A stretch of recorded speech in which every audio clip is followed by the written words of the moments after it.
Hala tayo na kumain mga kaulam at gabi na. Diyos ko, late na ito eh. Alas 5:30 na. Tanghalian. Ako ay may laing. Tingnan niyo napaka... Ari ang laing na ari ay yung aking tira pa noon. Inilagay ko sa freezer. O yan. Very creamy ng ating laing. Tapos ang ginawa ko lang, nilagyan ko ng gata. Pinakulo ko ng medyo matagal-tagal ng kaunti. Tapos, pritong isda. Dinamihan ko ang prito dahil ang iba ay pang sarsyado ko para kay Ibrahim. Bukas. Ang siya. Kaya na kumain talagang kalde-kaldero na ang aking tingin. Kalde-kaldero na ang tingin ko sa mga tao. Mahigpit. Tama na kumain. Kaya na tayo po. Bawal daw pinag-iintay ang hapag. Kaya na po tayo. Bismillah. Pritong isda pala ang ulam na.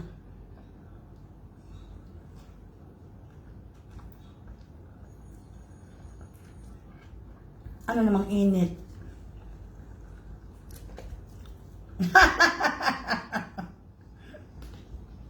Kain na ho tayong lahat, mga kaulam, at late na ang ating live.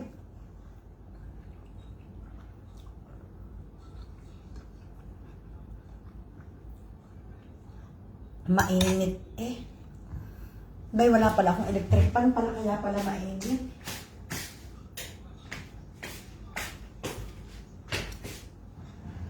Ayun, may electric pan na, kaya solve na ang init. Init naman eh, kahit laing mainit. Kanin mainit. Isda mainit. Diyos ko po, Rode.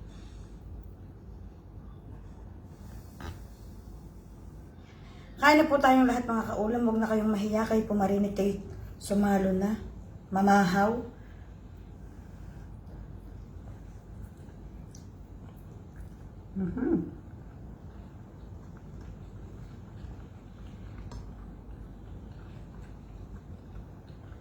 Talaga naman.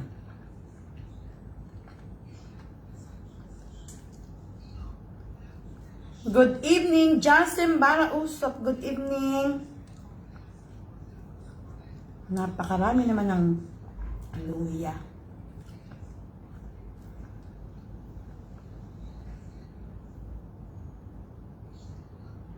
Ko kainin. Ngaling-ngaling magsawing.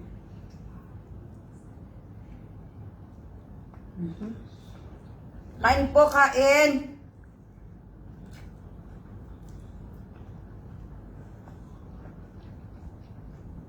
Ano namang init? Laing. Pritong isda. Aringit ng ari dorado. Ang iba'y aking isasarsyado, gawa na Ibrahim bukas. Becca Antiveros, kain na.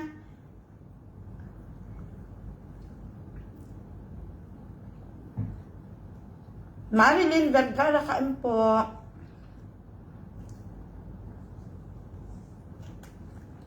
Tangkay ng gabi, oh.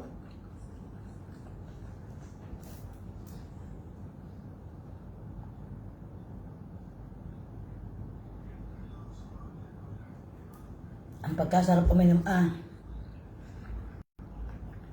Kain, Jen! Kain na, Jen, kain. Ma'am Sonia Olsen, kain na. Nora, ikaw ay kinasalo din eh. At ikinang nanghihimagor. Habang nanghihimagor ay sasalo. Ma'am Joy Mundin, kain po.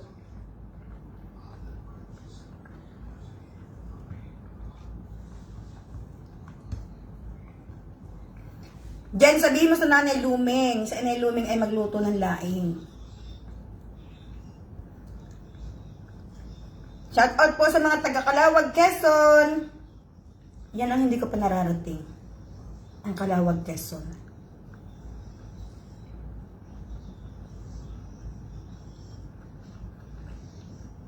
Ang narating ko lang ay Candelaria, Sariaya, Lucena, Chaong, Dolores.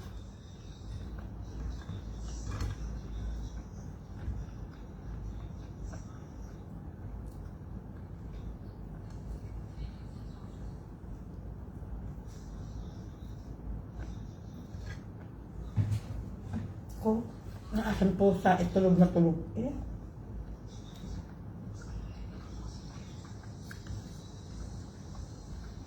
Masarap talaga akong kumain kapag gutom na gutom.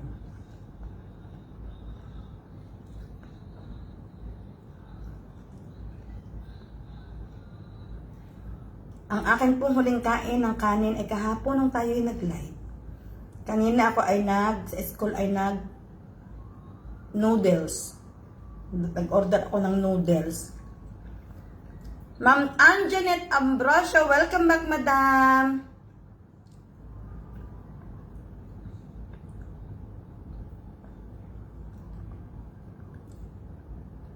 Kayo ba kaulam ay hindi na high blood doon sa nag-ulam? Naku, ako'y high blood kay Akla. High blood ako, Ma'am Anjanette, doon kay Akla. Na-high blood ako dahil parang na-insulto ang sangbayan ng Pilipinas. Ma'am Ruby, kain po tayo, Ma'am Ruby. Hernandez ay kain. Ko? Mayanging hawot. Napakasarap noon sa susukang maanghang.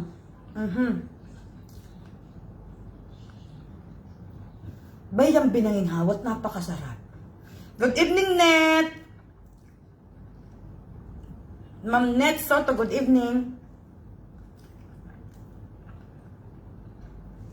Alam ko naman kayo nagsikain na. Sa oras baga naman ito mag-aalas 10 at kayo hindi pa nahapunan. Aba, ano pang inyong iniintay?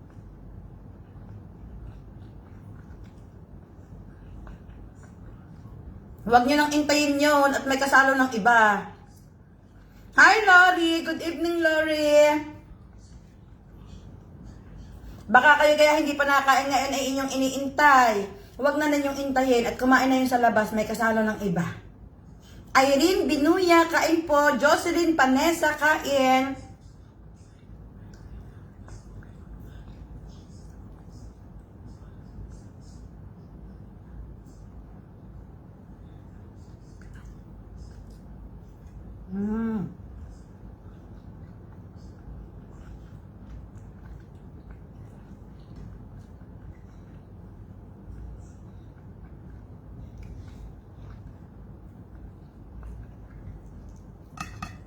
Isama natin ang isda doon sa sarsa ng laing.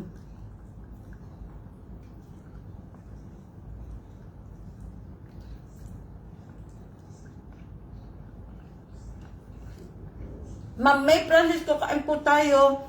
Nako, Ma'am Anjanette, ako'y na high blood kay baklang Tito Mars.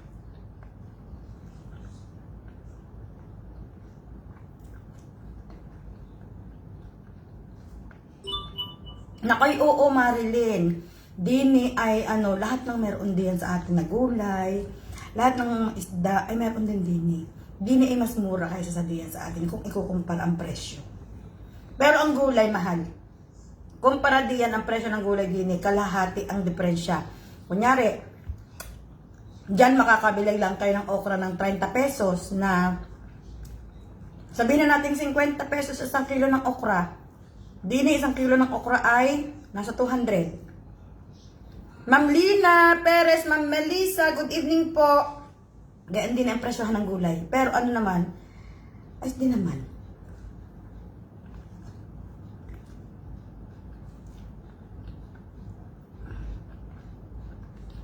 Marivic Victorino, kain ho tayo.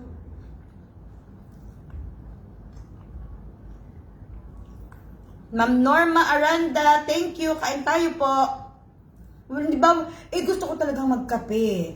Alam niyo mga kaulam, ikwento, dapat ang ulam ko ngayon, pritong isda at ginisang itlog na may kamatis. Kaso, pag yun ang ulam, pag ang pangulam ay pritong isda, tapos may itlog na ginisa, dapat mga kaulam may kape. Hindi ako pwede na muna magkape. Matatagalan siguro bago ako makainom ulit ng kape. Uy, Mean, kain na! Kain na, Mean, Divilia. Co-teacher ko yan dati sa Pasig, si Mary Ann Divilia. Kain na, Neng. Alam mo, Mean, masaya ako kasi ikaw ay naging taga Batangas na. Di ba? Ma'am Maribel, kain po, Ma'am Madel Bagnas, kain tayo, Ate Madel.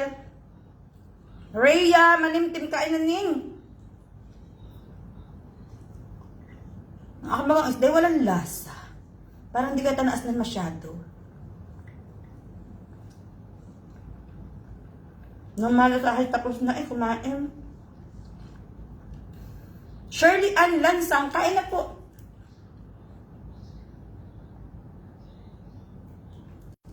Alam ko naman kayo nagsikain na dyan sa Pilipinas. Sabi ko nga sa inyo, kung kayo ganitong oras ay hindi pa nakakain, abay sino pang inyong inaantay? Huwag nang intayin at kumain na yun sa labas, may kasabay ng iba.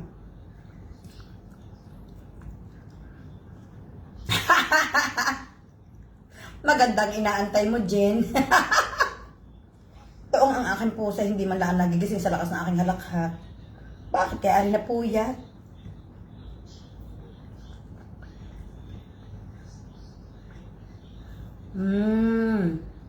Sarap ng isda. Tapos na.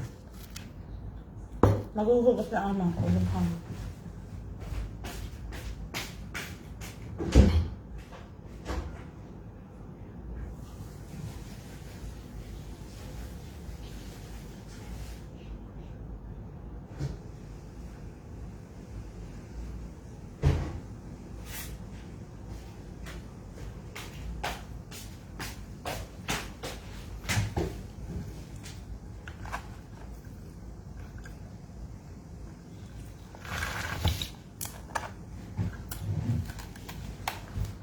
Salamat po, Ma'am Maril. Siyempre tayo yung may sumabutahe ng aking cake. Sino kaya? Si Ibrahim, si Sarah, o si Mariam? Malakas ang aking kutob na si Sarah ang dumali na rin. Mahilig ang anak ko yun sa chocolate, si Sarah yung bunso namin.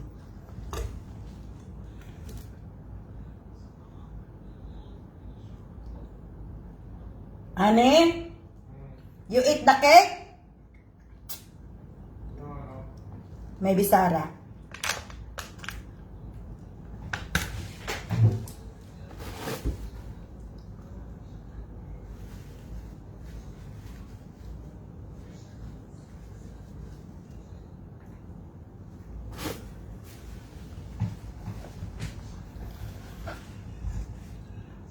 Salamat po, Ma'am Marilyn Vergara Gonzalez, Ma'am Irma Adukol ka. Ano ba si Ma'am Irma na bumalik? Thank you so much.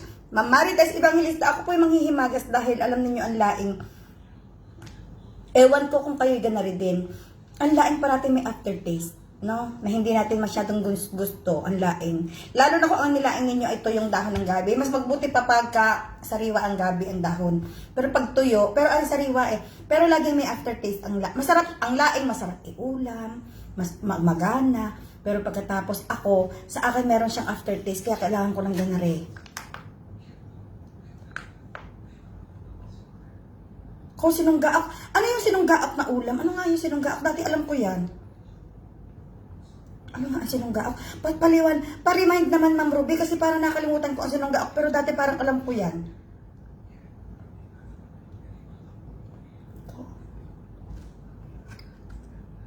Pero ako na may tikim-tikim laan nito. Gusto ko lang merong matamis akong kinakain after kung kumain ng kanin. And that's it. Merong nag-message sa akin kanina. Sabi nung nag-message sa akin, yung palang kambing na laman loob. Ay, Madam Gina. Ma'am Gina, bakit gising ka pa? Matulog na at nang lumusog. Matulog na at nang lumusog. Ayan. Ang sarap ng chocolate cake.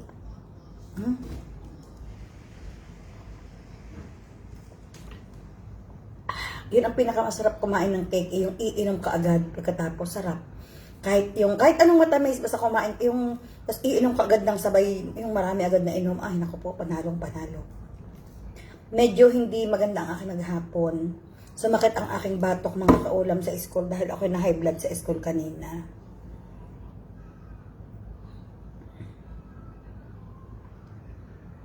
Ang kaning baboy na may dugo at papaya. Ay, sa amin naman ang tawag yan sinangag. At paboritong-paborito yan ng Inay Ruby. Naku, Ruby, ayang karning baboy na may dugo at papaya, sobrang yan ang number 1 ng Inay na paborito. Ang tawag ng Inay dyan ay sinangag. Alam mo, bakit ang Inay hindi ngayon nakakatikim yan madalas? Dahil ang talagang masipag lang magluto sa amin yan, ang tatay. Ay, wala na syempre ang tatay. Hindi ko naman minsan ang Inay may pagluto pag ako nauwi ng ganyan. Syempre, hindi man ako nakain ng baboy, no? Pero iyan talaga ang sobrang, lalo na alam nyo, lalo na kung ang baboy ay bagong katay, tapos yung dugo ay sariwang-sariwa, tapos lulutuin mo agad ng may papaya. Diyos ko, paborito ng Inay, yan, promise. Tuwing sa amin noon, nung mga bata pa kami, tuwing magpapakatay kami ng baboy noon, pag may piyesta, Pasko, kahit anong okasyon, agad ang Inay, oy, magsasangag ha, panghapunan, agad ang Inay ganyan. Yan agad ang unang-unang ibabatas ng Inay sa amin. O, edi, ang tatay naman ikusi-kusi sa kusina, ganyan-ganyan. Ay, nako. Na-high blood ako sa school kanina kasi nga, hindi ko, alam niyo kinakainis ko doon sa mga taong irresponsable. Ayoko sa kasamahan sa trabaho mga kaulam ng irresponsable. Ayoko yung tamad, ayoko yung irresponsable. Ma'am Rosita Kinar, thank you po sa 20 stars. Maraming salamat po sa nagniningning na 20 stars. Thank you, thank you.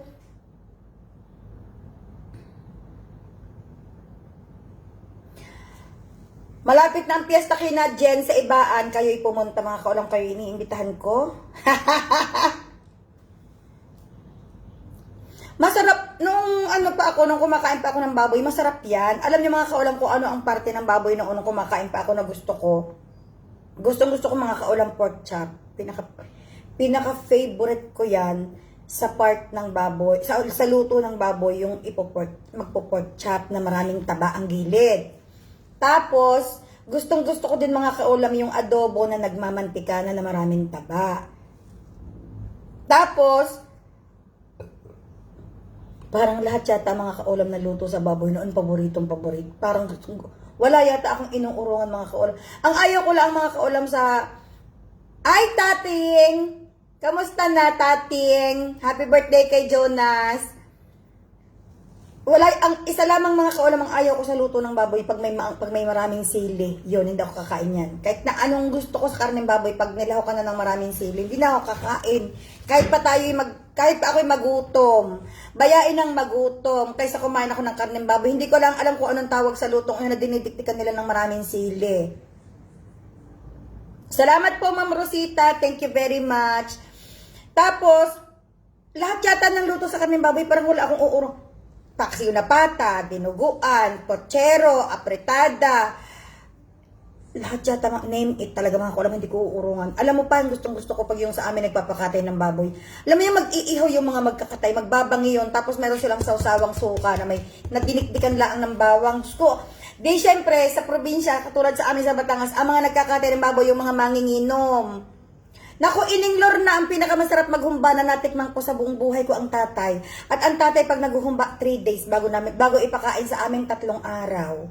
Ayun, Bicol Express. Thank you so much, Ma'am Marilyn. Maraming salamat. Masarap mga kaulam ang Bicol Express, pero hindi ko talaga makatagalan sa sobrang anghang, lalo na kapag ang magluluto ay taga Bicol. Anong dami ng sili, Diyos ko puro de.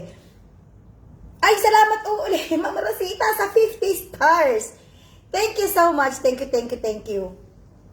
Tapos, ang mga magkakatay ng baboy pa noon mga kaulam, ano pa yan, yan, sabi nga ni Jen bilanging atay, babangi pa yan ng atay, tapos hihiwain lamang, tapos bubuhusan niya ng suka, o kaya may lemon, may kalamansi na may, basta ganyan. Ako mga kaulam noon, kaungkutan ako ng mga magkakatay ng baboy, kaungkutan ako ng mga magbabarek, at ako'y kain din ng kain noong ako'y bata pa. Kaya ako'y nasisibog ng inay at ng tatay noon na, pati kinandi dyan sa katayan ng baboy. Aba, masarap ko din di walang gutom. At ako mga kaulam, pag may magkakatay sa amin ng baboy, mga kaulam, lagi ako may dalang bahaw. Doon ako sa katayan ng baboy, may daladala akong bahaw. Inaabangan ko na mga kaulam yung kanilang pagbabangi. At agad ako'y ito na, ako'y nakikipag-unahan sa kanila. Masarap ang putserong Batangas kasi lalo na kapag maraming saging na saba. Hindi ko alam bakit ang putserong Batangas sobrang sarap talaga. Lalo na sa mga piyestahan at saka sa kasalan. At ang bango, hindi ko alam kung bakit ang bango-bango nila magluto. Pag ako naman nagluluto sa amin, parang hindi naman gayon ang amoy. Bakit sa mga kasalan, sa mga piyestahan, parang ang bango ng putsero? Tapos, hi Ma'am Medren, good evening. Salamat ho, thank you. Isa pang masarap na ng luto ng baboy ay yung paksiw na pata. Puro de.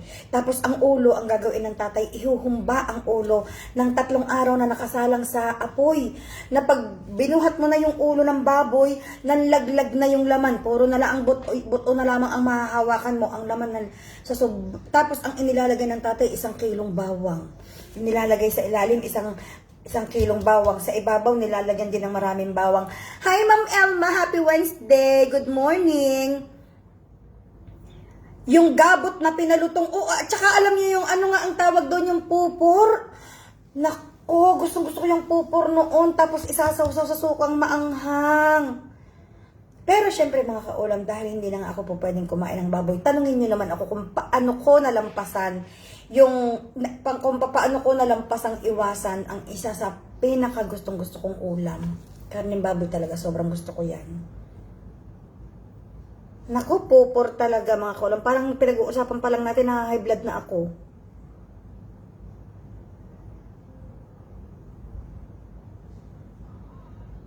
Totoo yan, Marilyn. Sabi ni Marilyn Vergara Gonzalez, sabi po ng madam ng anak ko, marami daw sakit na kukuha sa karneng baboy. Kung gusto daw humabang buhay, iwasan kumain ng karneng baboy. Actually, totoo ho yan. Hindi sa sinisiraan ko kasi baboy was once my favorite talaga at masarap naman talaga. Talaga namang hindi mo talaga uurungan.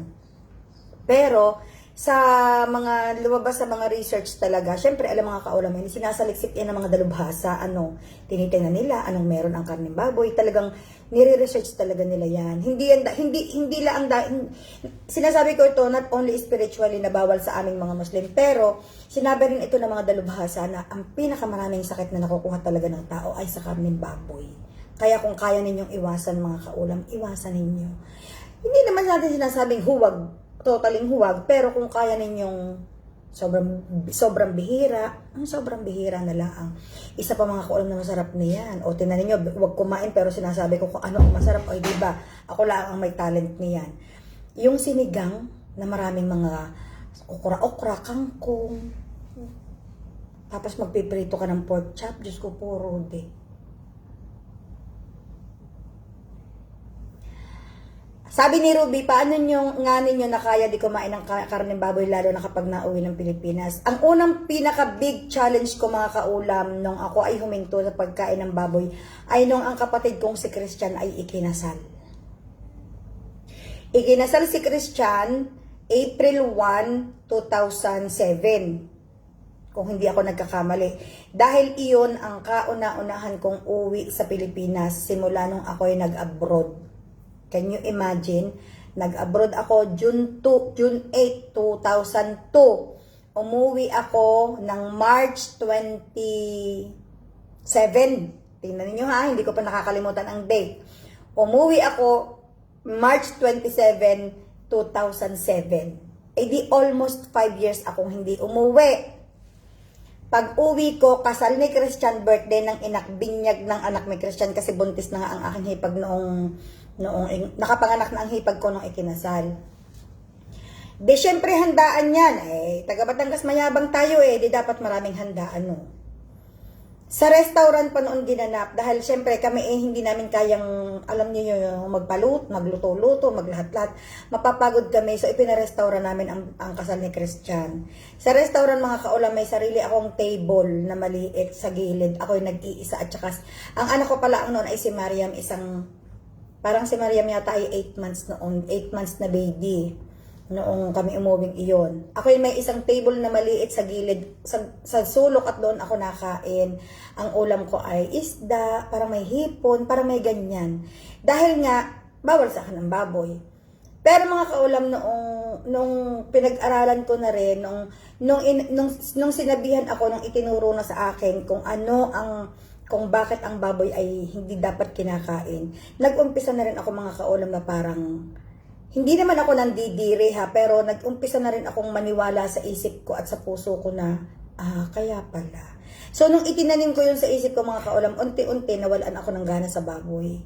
Nawalan ako ng gana. Kasi, dahil, alam mo na ang baboy, ganito pala ang sakit na dala sa atin. Ang baboy, ganito pa, ang dami pala mga kaulam. Ang baboy pala mga kaulam, ni-research yan ng mga dalubhasa. Parang tinignan nila sa mga pangsilip nilang ganyan. Parang ang dami palang uod niyan sa pinakakarne niya. Na po pwedeng mabuhay sa katawan natin. Kaya pala tayo minsan nagkaka-amoeba, yung mga ganyan-ganyan. Tapos, spiritually mga kaulam, ang baboy sa Muslim, yan daw ang nag-urge sa people, napapa-English ako, ay Diyos ko puro, may ako napapa-English na gayon, yan daw ang nagbibigay ng, parang nag-uudyok sa tao na mainggit, magselos, manira sa kapwa, kumilos ng hindi tama, magmura, yan daw ang nagbibigay sa ating katawan ng, parang pinaka-udyok talaga na magawa natin ang mga bagay na iyon. So, ayun mga kaulam, bawal na bawal din sa amin ang dugo. Hindi lang sa iglesia. Kahit sa Muslim bawal ang kumain ng may dugo. Doon naman ang hindi ko alam kung bakit. Kung bakit bawal kumain ng may dugo. So, ayun mga kaulam, noong ako'y nasa Canada. Good morning Cecil, my love. How are you? Oo nga, na-miss kita, Cecil. Sorry, hindi maka-message. Alam mo, ang problema ko minsan sa sari-saring ulam na messenger. Minsan, natatanggap ko lahat ang messages ninyo. Minsan may time na hindi ko, ayaw mag-click ng reply button. May time naman na mabilis akong makapag-reply. Parang may saltik baga ang messenger ng sari-saring ulam. Parang may saltik. Minsan, parang may sumpong, minsan ayaw. Minsan naman, ang bilis. Hindi natin maintindihan. Mona Baginda, Muslim po asawa nyo. Opo, Muslim na rin po kami mag-iina. Ayan. So, minsan mga kaulam, one time sa Canada, nung nandoon ako sa Canada, curious, nung nasa Canada ako mga kaulam, nagpunta ako ng malaking supermarket. Nakakita ako ng pata ng baboy na sobrang linis, sobrang fresh. Ngayon, na-curious ako. Sabi ko, Cecil, sometimes you can message me in my other account. Mabilis akong sumagot doon. Ma'am Marilyn Ramos, good evening. Cecil, I hope you're okay. I know naman you're okay. I trust God you're okay. Because that's what I request every day. I requested every day for you to be okay. Ayan. So, nung nasa Canada ako, sabi ko, parang bigla akong nag-crave sa pata na paksiw. Hindi ko maintindihan mga kaulam kung bakit bigla akong nag-crave sa paksiw na pata. Out of curiosity, binili ko yung pata. Niluto ko, malambot na patang paksiw. Habang niluluto ko, parang sinisigaw ng isip ko na bakit mo ito binili? Bakit kakakain ito? Sige lang, tingnan lang natin. Ano mga kaulam pagkakain ko? Kumain kami ng mga kaibigan ko. Maghapon, pabalik-balik ako sa banyo. Talagang sumusuka ako ng hindi ko maintindihan. Tapos parang bumabangon lahat ang balahibo ko. Parang gusto kong baligtarin ang sikmura ko para linisin. Hanggang sa napaluhod na ako sa banyo doon sa toilet bowl para lang isuka lahat ang kinain ko. Tapos mga kaulam, parang 2 days ako hindi nakapagdasal dahil parang konsensyang ako. Tapos inihingi ko talaga ng tawad, idinasal ko talaga, inihingi ko ng tawad na sabi ko, patawarin mo ako na sinubukan ko ang ipinagbabawal mo talagang kainin. Tapos simula nun, that was 2009. That was 2009 nangyari yun. Simula nun mga kaulam. Yun lang ang unang kong pagtikim simula nung ako'y nag-asawa ng 2005. Tapos after that also, hindi na ulit. Talagang ayokong subukan.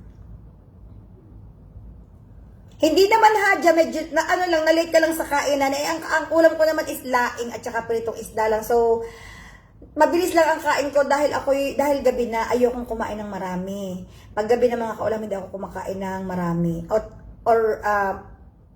Better talaga hindi ako kumakain kapag mga ganitong oras na. Hindi lang ako pwedeng hindi kakain kasi wala akong breakfast at wala akong lunch na maayos.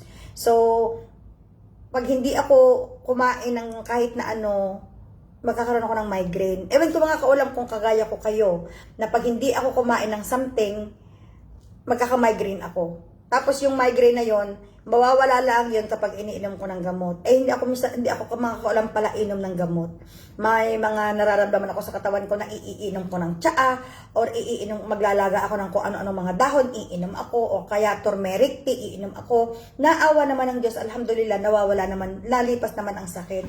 Pero ang migraine mga kaulam, minsan hindi ko natitiis. Kasi mga kaulam, iba ang migraine eh. Pag sumakit, hindi na talaga natin kaya yan. Pag migraine ang umatake sa atin, hindi natin kaya magtrabaho, iritado tayo, lahat, ayokong kinakausap ako, ayoko nang may ilaw, ayoko nang may maliwanag, ayoko lahat. So, para lang ako maka-overcome, pag may migraine ako, iniinom ko ng gamot. Pero nung isang araw, nung nagka-migraine ako, tiniis ko dahil weekend, nagka-migraine ako ng weekend, Sabado, ng umaga, tiniis ko, hindi ko rin iniinom ng gamot, iniinom ko ng tsaa. Bye, good night na po, Ma'am Marilyn. Good night, salamat, Ma'am Abby Badina, hello po. Kamusta kayo? So, ay mga kaulam, hindi ako pala inom ng gamot pag may masakit sa akin. Kapag kami nire-reseta lang sa akin ng doktor na kumbaga o para sa thyroid mo o kaya para sa high blood pressure mo, yung maintenance ko, of course, I have to. Pero yung mga masakit ang ulo, masakit ang ngipin, nung ano pa, tapos minsan masakit ang tiyan o masakit ang likod, hindi ako minom ng gamot. Hindi ako pala inom ng gamot. Talagang hello po, Ma'am Edna Ilaw Bautista. Good evening. Kamusta kayo dyan sa Pilipinas? Sana naman ang inay. Bongga ang inay. Bininyaga na ng inay ang pinadala kong air cooler. Ayun talaga dapat mga kaulam ay pangbenta. Actually, ang Ate Christy ay may buyer na. Dahil iniisip ko, sino naman ang gagamit sa amin ng air cooler? Unang-una ayaw nila nang gumamit ng ganyan dahil malakas sa kuryente. Pangalawa, ang laki-laki ng air cooler na iyon, siguro sa sobrang init. At sinabi ko sa inay, ipinagbilin ko sa inay nung bago siya umuwi, inay, huwag kayong magtitipid sa kuryente. Kaya nating bayaran ang kuryente kahit na padahop-dahop ang pera. Basta gusto ko maayos ang inyong tulog, komportable kayo, hindi yung tiis na tiis kayo kahit na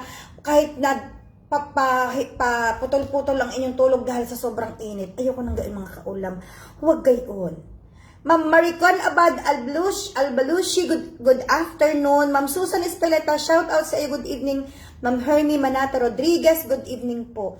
Sabi ko sa inyo, huwag mong titiisin ang iyong sarili kapag sobrang init sa gabi. Mag-aircon ka. Kahit 2 oras, buhayin yung aircon hanggang sa makatulog siya. Para mahirap mga kaulam, pag ang kalaban natin puyat. Ang mga kaulam, pag ang kalaban mo puyat, bababa ang immune system ng katawan mo, madali kang magkakasakit. Kaya kailangan importante, di ba laging sinasabi ng doktor, dapat kumpleto ang tulog. Kasi diyan tayo nababa ang immune system. Ang immune system mga kaulam natin, pag yan ang bumaba sa atin, madali tayong kapitan ng sipon, madali tayong kapitan ng tubo, madali tayong lagnatin. Did you eat my cake? Yeah! Si Sarah ang sana rin ng aking cake. So, ayun ang sabi ko sa inay. Sabi ko, wag na huwag siyang magtitipid sa kuryente. Mga walang pera lang. Kunyari, ang kanyang bill ng kuryente, 4,000. Wala kaming pera. Pwede naman akong, kunyari ako, alam kong nagamit siya ng kuryente. Pwede naman akong magtipid muna sandali din sa Dubai. Pwede muna ako magtipid o hindi muna ako bibili ng ganare. At iipunin ko muna yung 4,000 pesos para lang mapambayad niya ng kuryente. Wag lang siyang tiis na tiis. Ayaw ko nang gawin mga kaulam. Matanda na ang ina, magtitiis pa ga. Pinakamahirap kaya yung ang tutulugan mo ay kama, tapos mainit ang kama. Ang init kaya niyan sa likod. Mainit sa likod ang kama, mga kaulam, may ang inay pa naman. Madali ang kapitan ng ubo pag yung mahinta ang likod. Kanina dapat tatawagan ko sa pagkarating ko, naisip ko parang 9 o'clock na doon, makatulog na. Bukas na lamang ako sa Saturday ako mag-aano sa kanya pala. Sa Friday ng hapon ako mag-video call sa kanya. Nung isang araw tinawagan ko, ang bilis-bilis din namin nag-usap dahil, bakit nga kami ng inay sobrang bilis ng isang araw? Dahil meron kaming pinag-usapan na kailangan kong tawagan yung ipinapatawagan niya sa akin. Meron siyang ipinapakausap sa akin.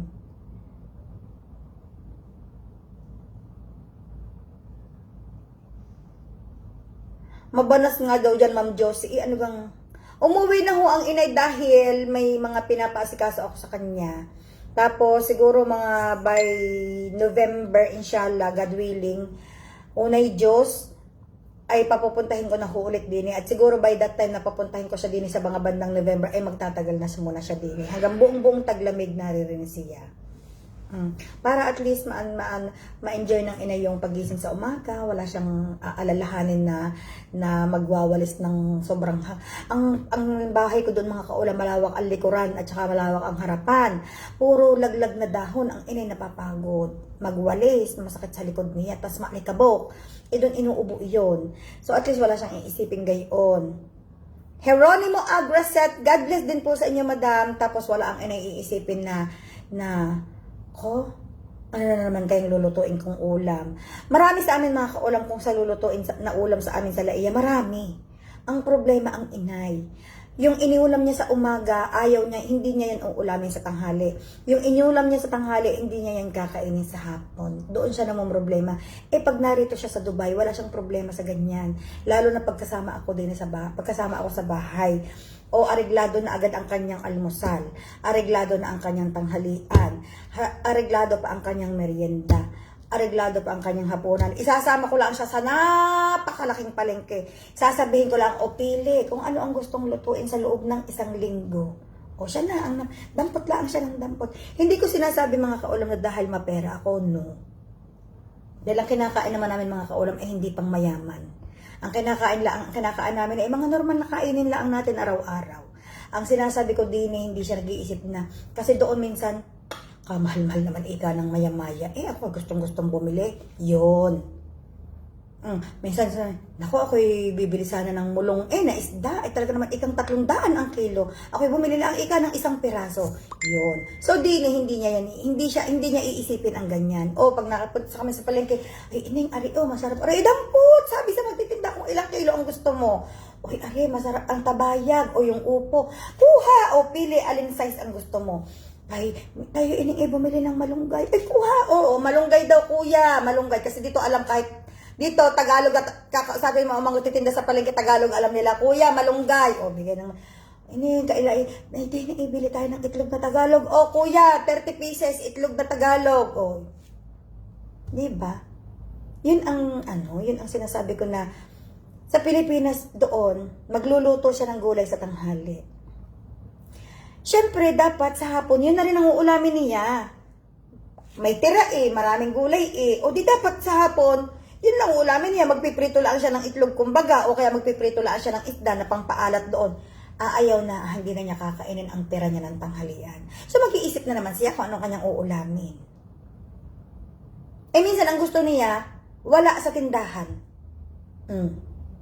Minsan mapapaibig siya sa, ang sarap sana ng ganari. Hindi available sa bilihan, may pera nga siya. Anong problema sa inay pag nasa Pilipinas? Tapos ang problema pa sa inay mga kaulam.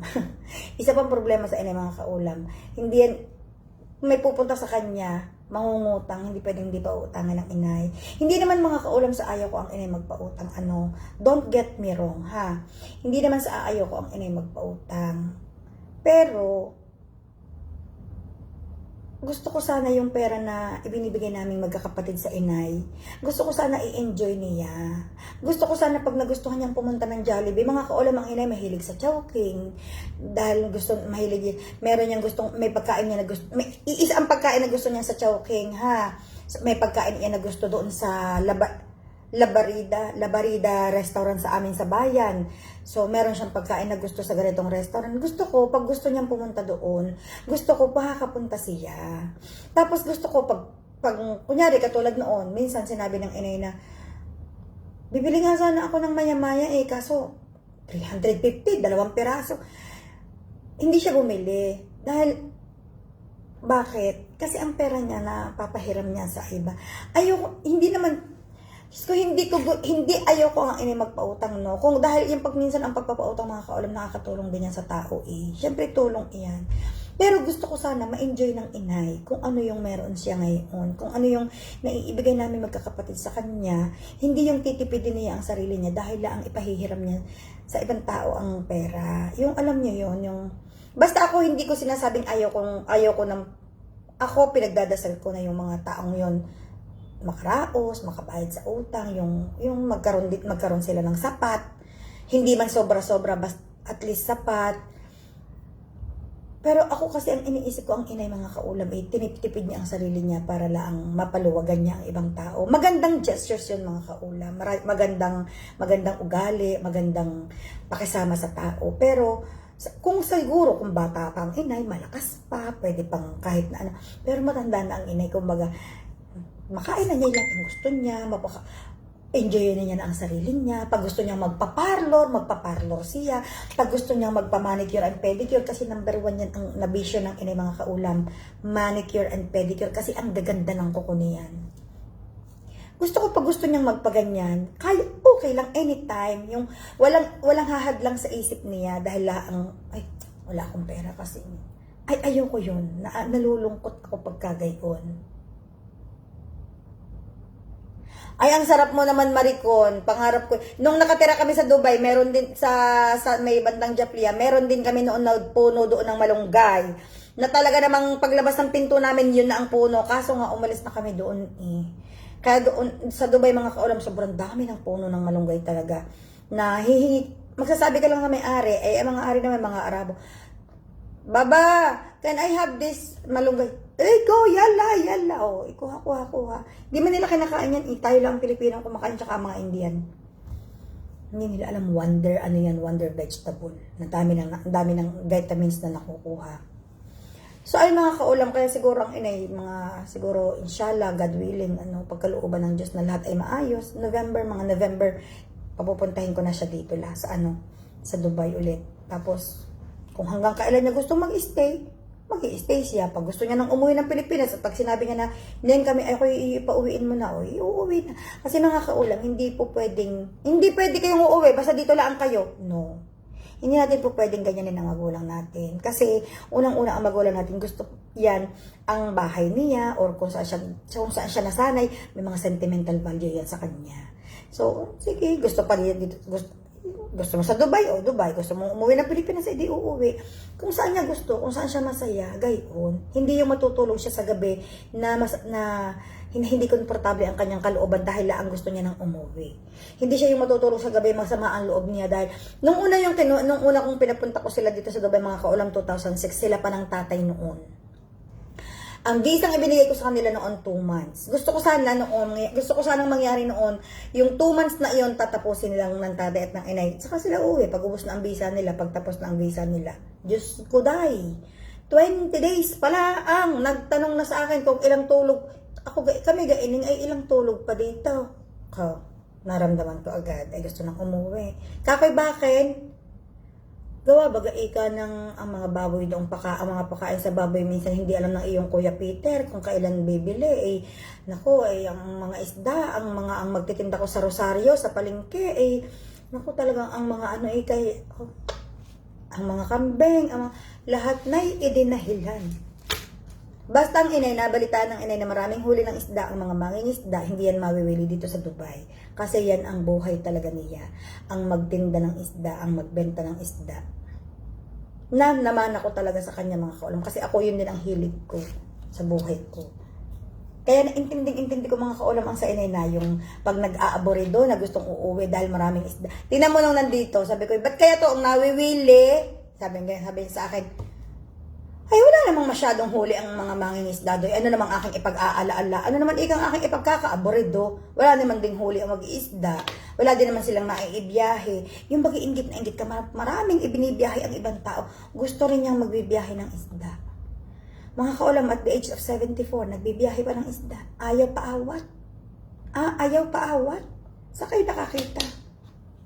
Kahit pag siya daw nasa bahay lang, siya di lalong manghihina. Ay talaga namang may talent.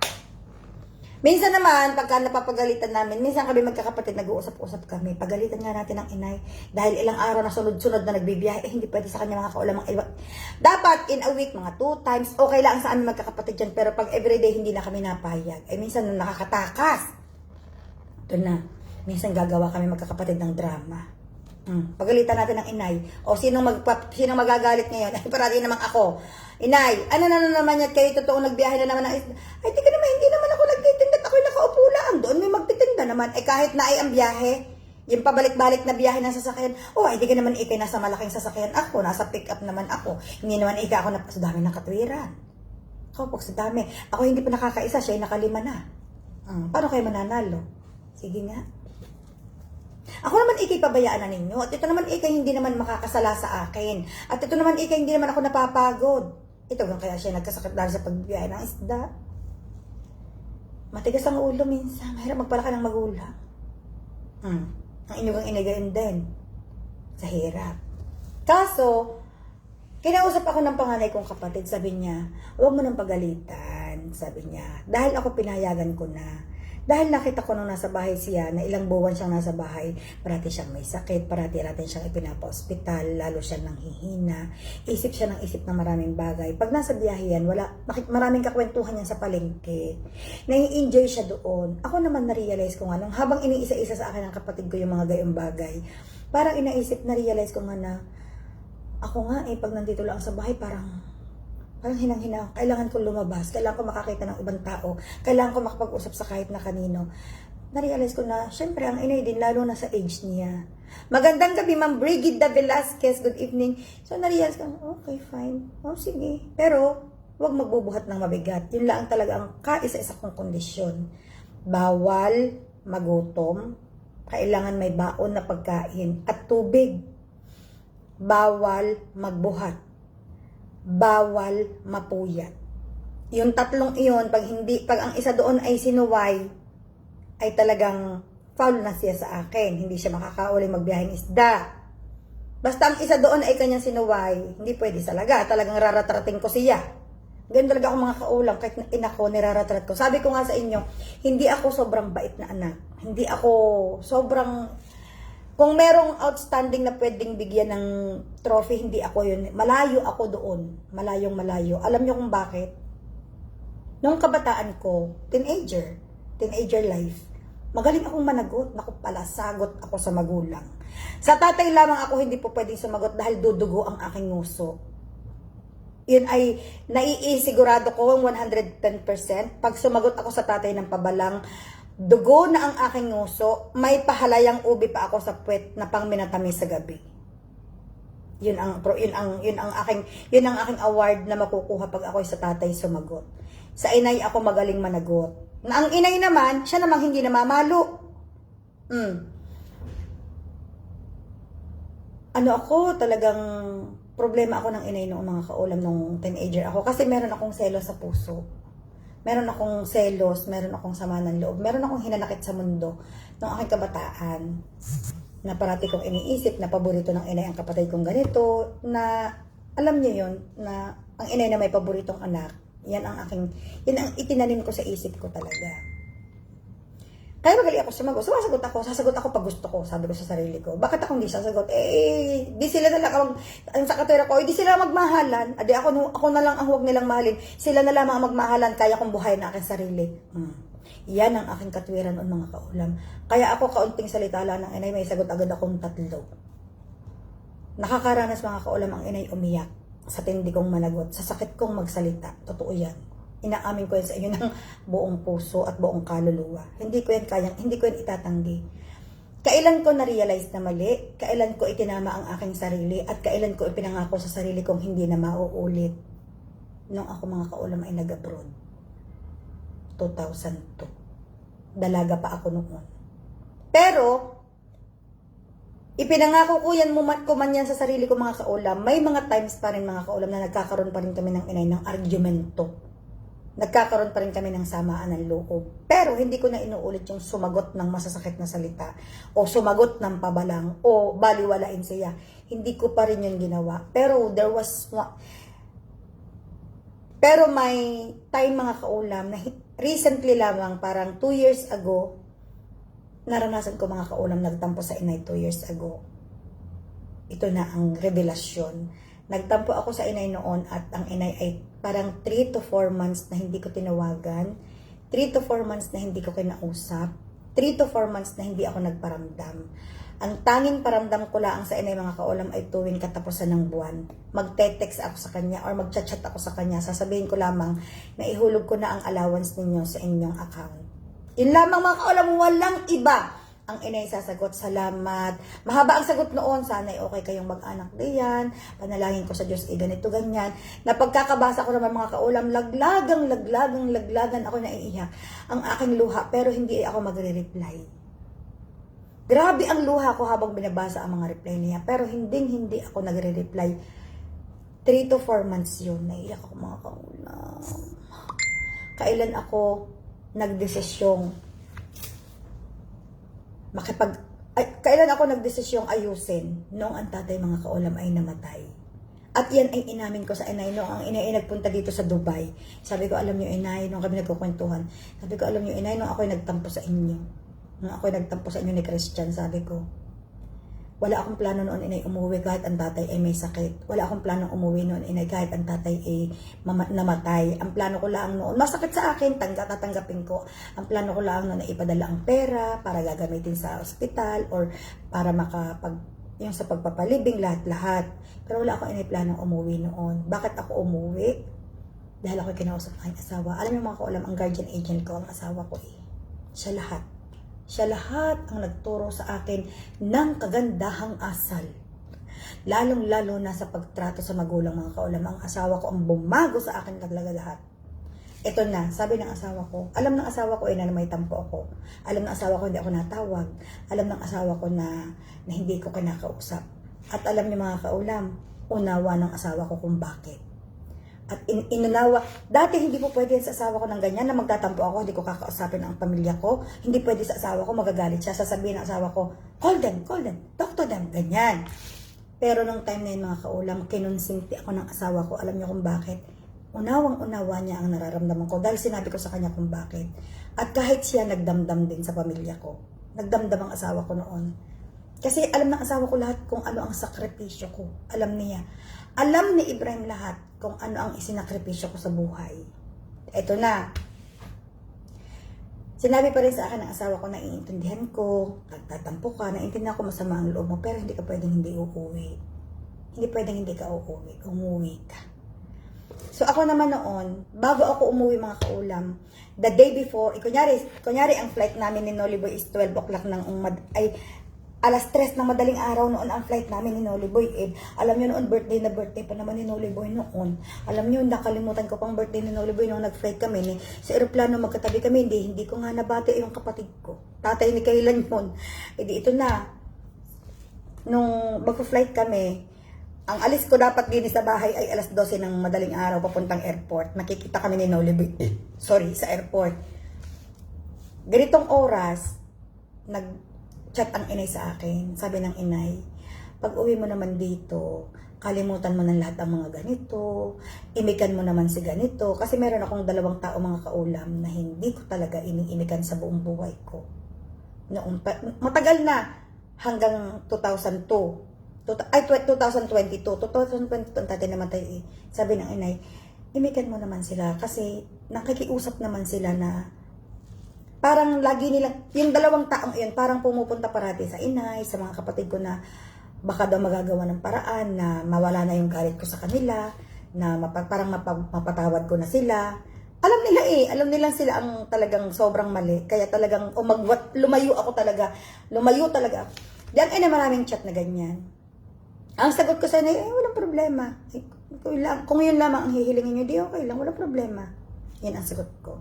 Kasi mga kaulam, gusto ko na rin i-release lahat kung anong meron akong mabigat dito, ganyan. Tapos sabi ng inay, ayusin mo lahat pag uwi mo. Dahil alam ng inay na may nakakabother sa puso ko.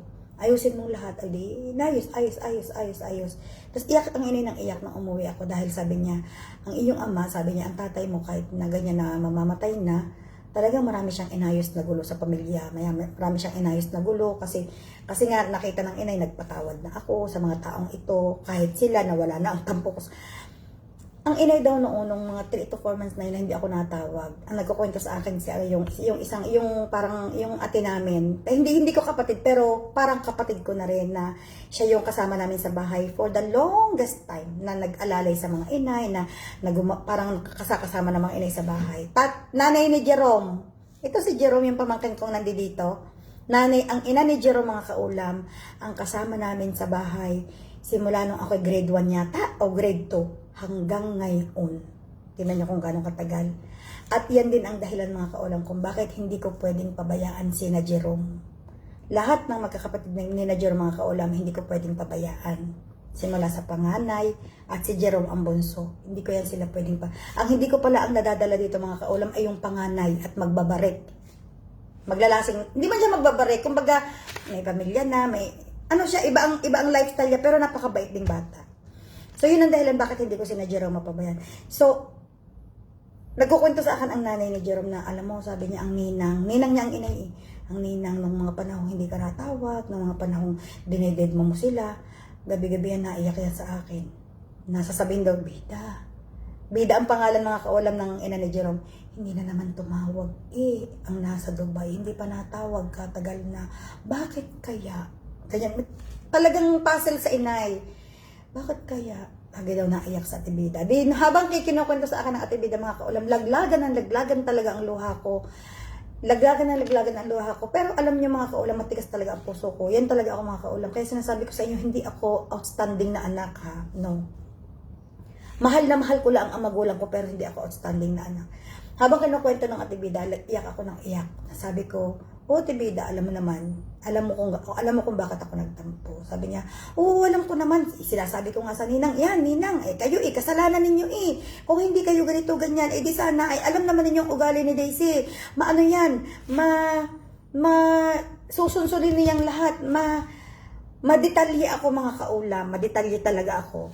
Ganyan. Kayo ganyan, kayo dapat, nalagay kayo sa gitna, ganyan, wala dapat kayong kinakampihan, ganyan.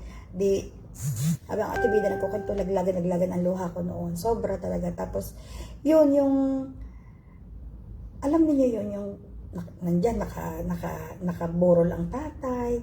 Tapos, minsan nagmamasid lang ako na, Diyos ko, parang, umuwi lang ako para, wala na ang tatay. Tapos, parang ang dami naganap.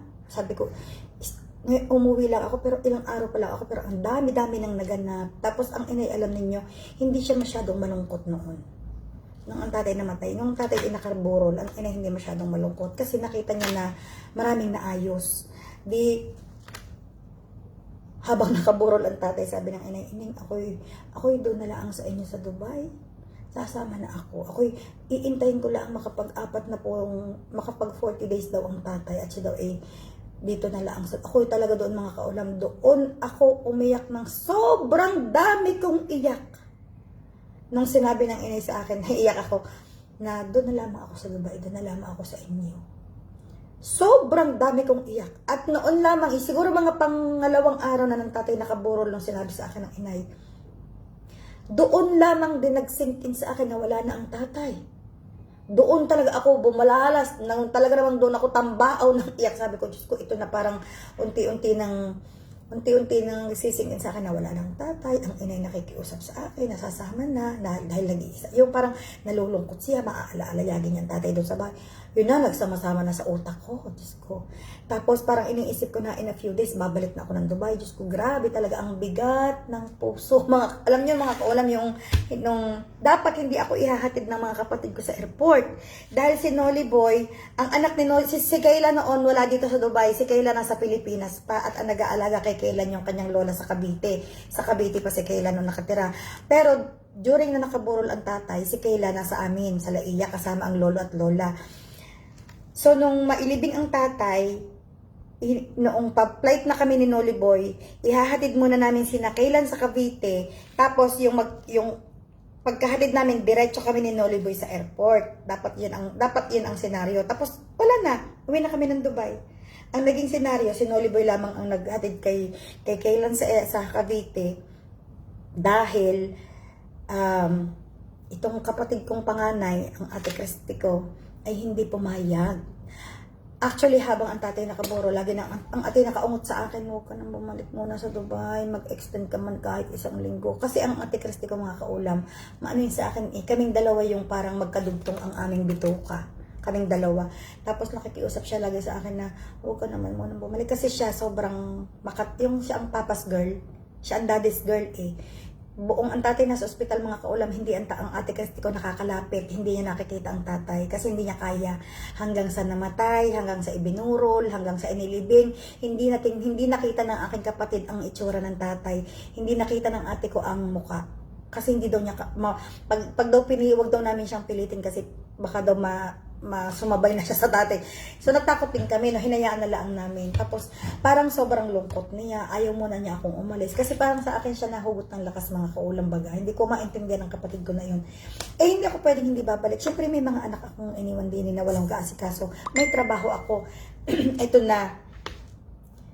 Sabi ko, kailangan ko nang bumalik, kailangan niyang tanggapin, maging malakas kayo, ang inay, paano ang inay, ganyan na lang, kung mahina kayo, di ang inay, ganyan din, ganyan, ginaganyan ko ang kapatid ko, basta, wag ka nang sumama papunta sa Cavite, ihahatid na namin sa airport, kasi isasama ako pa airport, sasama ako, parang bata ang kapatid ko mga kaulam, hinayaan ko na lang, nagpahatid na rin ako sa airport mga kaulam, na kaming tatlong magkakapatid, ako, ang ate Christy ko, ang isa kong ate, yung sumunod sa kanya, tapos yung aming pinsan, 4 kami sa kotse, nag-drive yung kapatid kong isang babae, Diyos ko parang, hindi, wala ito sa plano. Sabi ko, anong Mana-traffic pa kami. Dahil nga, yung oras nga, nagkamali-mali na ang oras. Diyos ko. Tapos yun na, ang pinakamasakit ng moment mga kaulam, yung paalaman na sa airport. Yun na kasi yun lang yung alis ko mga kaulam na hinatid nila ako ng malungkot na dahil hinatid nila ako. Tapos babalik sila ng laiya, wala na ang tatay. So, super lungkot, no? Tapos, pag ito na, di sa airport ako, nasa waiting area, nakaupo kami ni Noliboy doon. Pag akyat ng yung nung nag-take off ng mga kaulamang aeroplano, Diyos ko, day. Ang aking iyak, hindi ko talaga masukat ang aking luha. Hindi naman ako mga kaulam talaga naiyak pag ako inihahatid sa airport. Hindi ko ugaling umiyak. Never. Tapos nung nagbakasyon kami ng July, nung hinatid kami, nung naghatid naman sa amin sa airport kasama ang inay. Isang van kami, alam niyo naman, ugali ng Pinoy yan. Ang inay, habang nasa sasakyan kami, pinagmamasdan ko talaga siya. Kain siya ng nilagang itlog, prito siya ng patatas, kain siya ng pritong patatas. Tapos nung nasa airport na, sabi ko, ate, binigyan ko ang ate ng pera, tsaka ang inay, sabi ko, ate, pag uwi ninyo, sabi ko, idaan mo naman ang inay doon sa kainan na may mga bulang lang na gulay, may mga isdang sinaing, pakainin mo naman ang inay ng maayos na may sabaw. Nung sinasabi ko yun sa ate, pigil ang luha ko. Ngayon, yun na naman, pagpasok na naman naming mag-anak sa loob, tapos pag take off na naman ng aeroplano, doon na naman ako sumubsob talaga sa unan ko. May neckpillow ako At doon talaga ako umiyak na sabi ko, Diyos ko, ang inay, nilagang itlog, pritong patatas. Sabi ko, sana naman kumain, pagbalik ng Batangas, kumain naman sana siya ng maayos doon sa pagdadaanan ng mga karinderya. Ay naku, Ma'am Rones Rivera, si Ibrahim Huy tulog. Ma'am Doris Samson, hello po. Ma'am Merlita Balitaan Alday, good evening. So, yun talaga mga kaulam. Minsan struggle din ang magpahatid sa airport Minsan naman hindi, minsan naman masaya. May mga hatid sila sa amin na masaya kami. May mga hatid sila sa akin na okay lang. Pero may mga hatid sa akin sila na mabigat. Mabigat talaga. Isa din na mabigat na hatid nila sa akin ay yung papunta ko sa Canada. Nakpo. Noon naman ang naghatid lang sa akin ay ang ate kong isa. Kaming dalawa lang noon dahil sa Maynila ako nag-start Wala pa akong kondo noon, wala pa akong natutulugang maayos noon sa Maynila. So, struggle ng OFW. What to do? Grabe, no? Pero ninyo, magto-22 years na ako dito. Yan ang talagang mga dinaanan kong buhay na ako mga kaulam alam ko nakatanim sa isip ko na simula nung nag-abroad ako, tinanim ko sa isip ko na one day may tatawag sa akin. Wala na ang magulang ko, may nangyari sa magulang ko. May ganyan. Naku, mawawala na ako ng battery. Dali lang mga kaulam dali lang.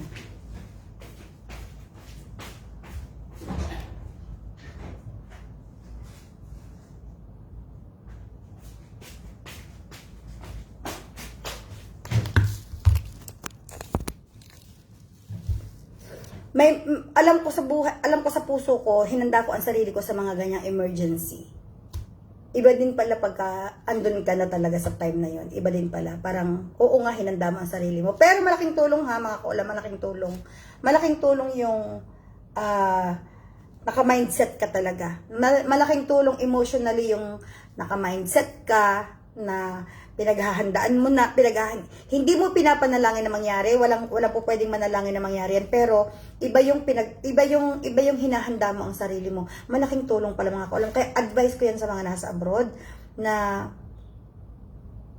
wag nyong yung kumbaga, hindi ko sinasabi sa inyong, ihanda mo ang sarili mo. No, mahirap yun, hindi pwede. Basta, slowly, every day, think about it. Every day, you have to think about it. You have to slowly accept that one day it will happen. Kasi yan talagang struggle ng OFW.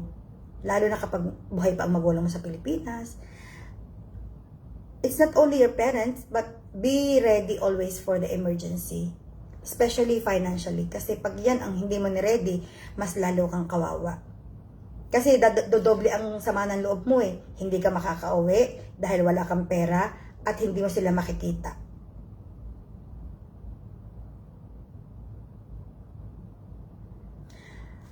Talaga, yan talaga advice ko talaga yan sa mga bago pa lang nag-abroad. You have to be practical. Think about it. Make yourself ready slowly. Of course, we cannot force ourselves. No, not at all. But at least slowly. Think about it. Slowly accept yourself. It will help a lot. Based on my experience. Kasi ayokong mag-breakdown. Alam niyo mga kaulam, ayoko mag-breakdown, ayoko yung hindi, wala akong magawa. Ayoko yung hindi ako nakakapag-desisyon dahil ako yung unconscious, gusto ko, parati akong presence of mind. So, paano ako magpe-presence of mind kung sabog ang emosyon ko? Hindi pwede yun. Kaya dapat, kapag malayo ka sa pamilya, you always think of a positive things. Not positive, that is the positive. Think about the possibilities. Kasi possible yan eh. Posibleng mangyari yan eh. Hindi yan imposible. And it will happen. It will happen. We don't know when, we don't know why, and we don't know how, but it will happen. You have to be ready. Yan talaga ang pinag-aralan. Umpisa pa lang mga kaulam, umpisa pa lang ng pagsakay ko ng eroplano for the first time na nag-abroad ako, yan na talaga ang itinatak ko sa isip ko that one day in my life, here in abroad, it will happen. So I have to be ready. Diba? Mahirap yun, mahirap gawin yun, but we have to. Wala tayong choice eh, walang choice. Wala tayong choice, kundi paghandaan ang mga posibilidad talaga. Hindi lang mga kasal, mga birthdays, anniversaries ang pinaghahandaan mga kaulam. And everything under the sun. Diba? Sana may napulot kayo kahit gabing-gabi na. Hoy, hindi ko na kayo pupuyatin, Jen, at saka kayo, Nora. Diyos ko, napuyat ko na kayong lahat. Thank you very much for... Hi, Ma'am Vivian Adams. Thank you so much. Hindi ko na kayo masyadong pupuyatin because I know it's too late. It's already 10:30 at alam ko may mga pasok pa tayong lahat bukas. Mga kaulam, huwag niyong kalilimutang magdasal before you sleep. At kapag kayo ay nagising bukas, magpasalamat kayo. Dahil ang every gising is a big blessing. Huwag kayo makakalimot mga kaulam magpasalamat pagdilat ng inyong mata. Huwag ninyong kalilimutang sambitin, salamat sa Diyos at ako'y ginising mo ng malusog. Hilingin agad, isunod agad hilingin. Sana'y malusog ako ngayon, bukas at magpakailanman. Huwag kayong magsasawa mga kaulam magpasalamat. Kahit gaanong kadami ang problema na dumadating sa inyo, no way. Huwag niyong kalilimutang magpasalamat. Kasi yung buhay natin na buhay tayo, it's a big blessing. Kailangan natin mga kaulam. Pagdilat ng mata sa umaga, pag alarm pala ang ng inyong mga alarm clock, alhamdulillah, thank you God. Huwag kalimutan. Tapos, isunod agad ninyo yung praises ninyo sa Kanya, yung purihin agad ninyo siya, praises. Kasi, mga kaulam, ang pinakamalaking reward na ibinibigay natin sa Diyos, sa lahat-lahat na ibinibigay sa atin is the praises. Kasi yun ang sinabi sa akin ng asawa ko. Kapag parati mo daw ibinabalik ang papuri, the blessings will, talagang, it's showering. Kaya mag-ingat kayo mga kaulam parati, mag-ingat, magdasal, at huwag po ninyong kalimutan mga kaulam, maging mabuting tao. Yun lang mga kaulam, sapat na. Maging mabuting tao tayo sa mga taong kahit hindi mabuti sa atin. Yun lang ang aking masasabi. Kasi, yan ang pinaka dapat nating ilaban sa mga taong hindi mabuti sa atin, maging mabuti tayo sa kanila. That's it. Pinaka the best revenge is not a revenge at all. Babush.